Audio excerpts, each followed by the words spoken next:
ਪਾਕਿਸਤਾਨ 'ਚ ਪੰਜਾਬੀ ਕੌਮਪ੍ਰਸਤਾਂ ਦੇ ਸਭ ਤੋਂ ਵੱਡੇ ਨੈਟਵਰਕ ਪੰਜਾਬੀ ਨੈਸ਼ਨਲਿਸਟ ਫੋਰਮ ਵੱਲੋਂ ਜੀ ਆਇਆਂ ਨੂੰ। ਦਰਮਿਆਨੀ ਤਬਕੇ ਦੇ ਬਾਸ਼ਊਰ ਅਫਰਾਦ ਕੌਮ ਪ੍ਰਸਤੀ ਨੂੰ ਫਰੋਗ ਦਿੰਦੇ ਨੇ।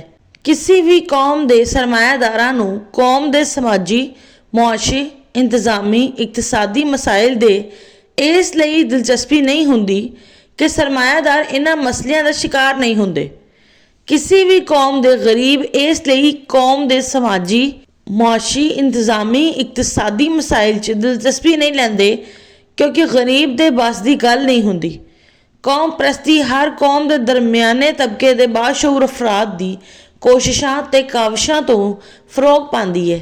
ਅਗਰ ਕਿਸੇ ਕੌਮ ਦੇ ਦਰਮਿਆਨੇ ਤਬਕੇ ਤੋਂ ਤਾਲੁਕ ਰੱਖਣ ਵਾਲੇ ਕੌਮ ਪ੍ਰਸਤੀ ਦਾ ਨੈਟਵਰਕ ਬਣਾਉਣ 'ਚ ਕਾਮਯਾਬ ਹੋ ਜਾਣ ਤੇ ਕੌਮ ਨੂੰ ਸਮਾਜੀ ਇੱਜ਼ਤ, ਮੁਆਸ਼ੀ ਇਸਤਹਿਕਾਮ, ਇੰਤਜ਼ਾਮੀ ਇਨਸਾਫ ਤੇ ਇਕਤਸਾਦੀ ਤਰੱਕੀ ਮਿਲਣਾ ਸ਼ੁਰੂ ਹੋ ਜਾਂਦੀ ਹੈ।